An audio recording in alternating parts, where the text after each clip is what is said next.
Hi there, Lindsay here, the Frugal Crafter. Today I'm going to share the fun Bust Your Stash cards I made for my family for Valentine's Day. And this is a great project because you can grab whatever you have and make up some cards for whatever occasion you like. So a couple years ago, I made some serendipity backgrounds where basically I busted through all of my scrap paper and made these cool backgrounds you're seeing me try out with some card bases. Now, a quick tip for making card making fast and easy is to cut down your cardstock card bases ahead of time in some regular sizes and just score them. So I take a sheet of regular cardstock, I chop it in half and score it in half, and then I keep those A2 card size bases in little baskets in my card making cart. So then I can take these pre-made backgrounds that I make, and I make backgrounds all the time, and I just trim them down to 4 inches by 5 1/4 so they will fit an A2 card, and they are in a basket in my card making cart. I've done a video on showing my card making cart before, so if you're curious about that, I'll try to remember to link it down below, but if not, you can find it on my channel. Now, the other day, I don't know if you watch all my videos, but I showed you how I had taken some scraps, some swatch papers, and cut them into hearts to use on cards. It worked perfectly, and I was able to use up some watercolor paper that I was just keeping around because it was pretty because I tested some watercolors on it. Another card making tip I have is to cut things out of basic colors and keep them on hand for the next time you're ready to make cards. I don't particularly like die cutting, I'm going to be honest with you, but I love the way die cuts look. So I will sit down and I will die cut a bunch of photo corners, I'll cut a bunch of bookmarks, I'll cut a bunch of labels, I'll cut a bunch of, just basic shapes, and then just leave them in a little pouch or a little basket for the next time I'm ready to do some card making. This photo corner was from my Papercraft Society kit, but you could use whatever type of photo corner you have, or even a punch, whatever you got. And I'm just seeing if they will go with any of these projects. Now, die cutting simple shapes out of silver, gold, black, craft, white, they're gonna match everything. So if you have a bunch of those ready to go, anytime you're ready to make a card, you're gonna have stuff that will work. I always say, don't look for the perfect embellishment, don't look for the perfect piece of paper, go with the first one that works. My next tip is to look for things that are maybe used in other crafts that will work in your cards. Like this artistic wire. It's thin, it's flexible, it lays flat when I use it in a card so it doesn't require extra postage, and it adds a little bit of novelty, a little uniqueness, and it just is something you wouldn't expect. Also, it's not going to go out of style because it's not something you commonly use and something that would be in style. So I'm just threading the wire through my buttons from my Papercraft Society box, the die cut, and I am wrapping it around the hearts that I cut from my scrap watercolor paper. Now, I thought that I might be able to stick this down with a little double-sided tape, but I quickly realized that wasn't going to cut it, so I have to bring out the fan favorite. I gotta bring out my secret weapon, my little yellow foam squares. Yes, they are still kicking. I still have little yellow foam squares. How long has this channel been going? We're still using the little yellow foam squares, the gift that keeps on giving. But the nice thing about foam squares is that the foam tape and foam squares, whatever you happen to have, it gives dimension, but it's also squishy, so it usually does not add extra postage weight. It doesn't add any weight, and it's usually not thick enough to really bother, have any problems going through the mail. So that's another thing I would suggest. If you want to get a little dimension, but you don't want to add extra weight, look for the foam tape. That's going to work so well. I like the foam squares or tape that I can tear because it is so hard to get that adhesive off of stickers if you have to cut it down. Now I'm going to use this pink wire, do the same thing to that bigger heart, but this time add a couple of my little die cut buttons. Now again, die cut buttons, they are thin. You're cutting them out of cardstock. I used a metallic cardstock, so it will be a little more fancy, catch the light a little bit, but it's not going to add extra postage like a real button would. I love adding buttons to cards, don't get me wrong, but that's one of the reasons I wanted to include those button die cuts or dies with my Papercraft Society box because it's a timeless motif and it won't add extra postage. So look at your stash, find those things that aren't going to go out of style, pre-cut them in basic colors, and just have them in a little envelope or a little basket ready to go the next time you have some time to do some card crafting. Another thing I love is photo corners. You can buy photo corners from like a scrapbook store. You can find photo corner punches. This die was from my Papercraft kit, and I made it so you could cut out 4 at a time. Just saves time because I'm lazy and I don't like to die cut very much. So if I'm going to do dies that are going to save you some time, because I'm not having it. I'm not having intricate fussy little dies. But again, you could go buy a package of photo corners from a scrapbook store or a craft store and, you know, have those handy in your card making cart. I'm all about the timeless touches that do not go out of style, that will look good on any card, because that's what makes your card crafting faster. I pre-embossed that background. I had a pretty watercolored background with some pearlescent spray. I thought it was real pretty. I embossed it and I threw it in my cart. I threw it in my pre-cut bin. So working with a standard size is really going to save time. All my card bases are 5.5 by 4.25.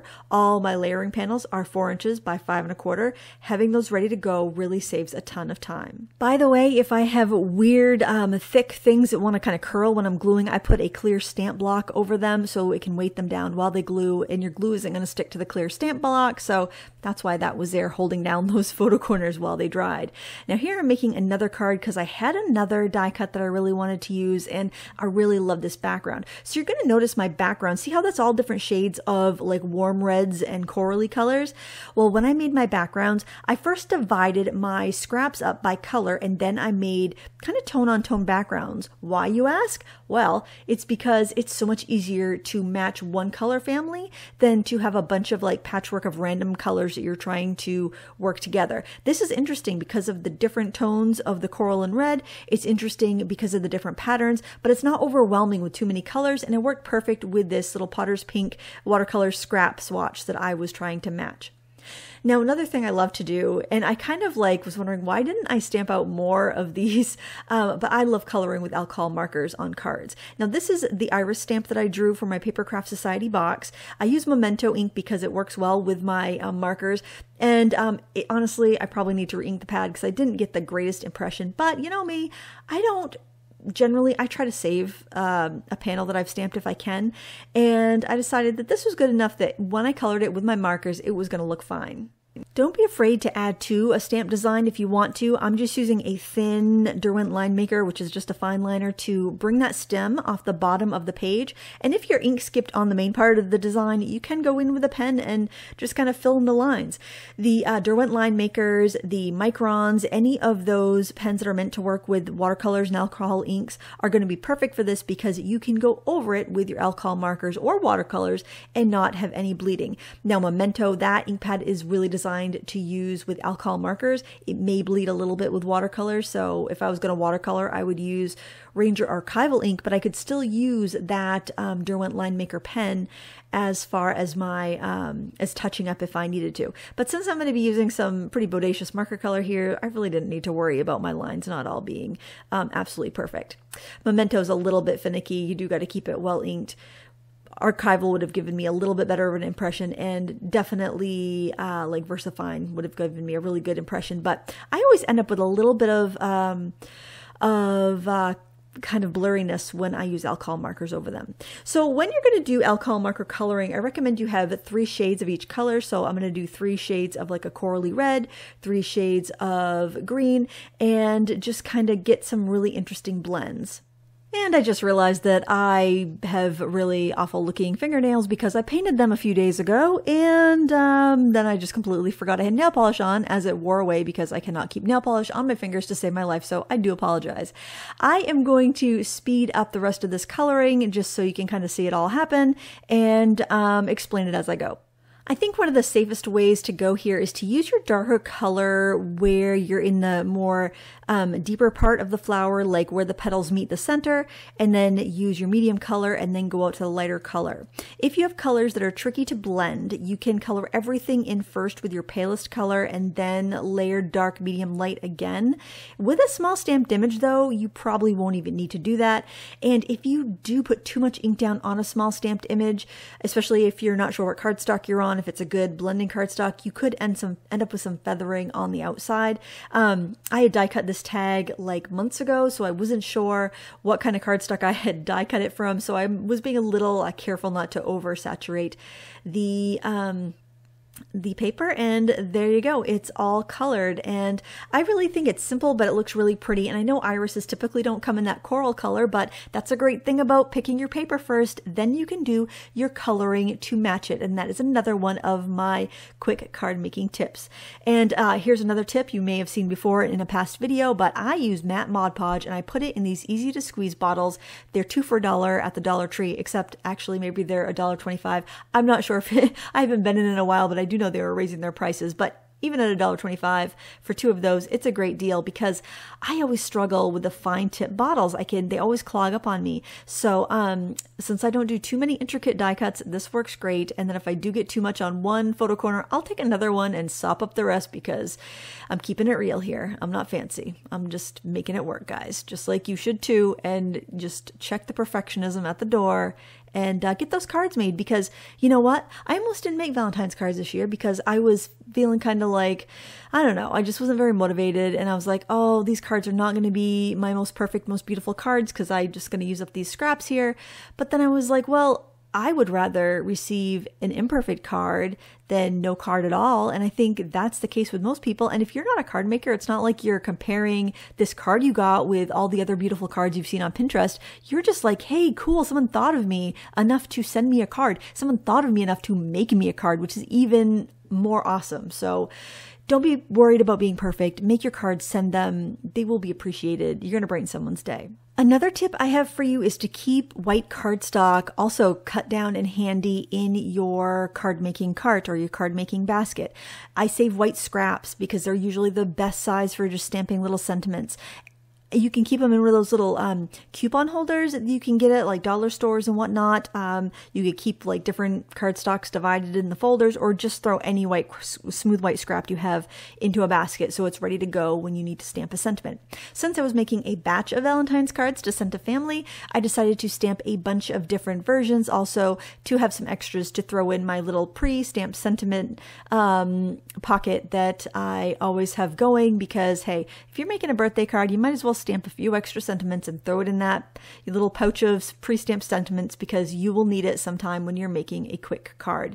And then I went ahead and trimmed them out, and I did use my same heart die cuts to cut out the bigger sentiment, but the other ones I just used a paper trimmer or my scissors. I'm not fancy, guys. You don't have to be perfect. If making something perfect is daunting and it's making you not even want to bother because you know how long it's going to take, just make it however you want to and enjoy it. Now, I did want a little color on this, so I decided to take a little watercolor and just tint the edges. Now, I used my archival ink on these sentiments. Look how much nicer they stamped. And because it's archival ink, I can actually go over. Actually, no, that was VersaFine Clair. But it is waterproof, and I could go over it with the watercolor and not worry about it smudging too much. You just want to make sure you're going to have enough contrast for your words to stand out, because if that was like stamped in a light color and I was using that watercolor over it, it might make it kind of like fade away.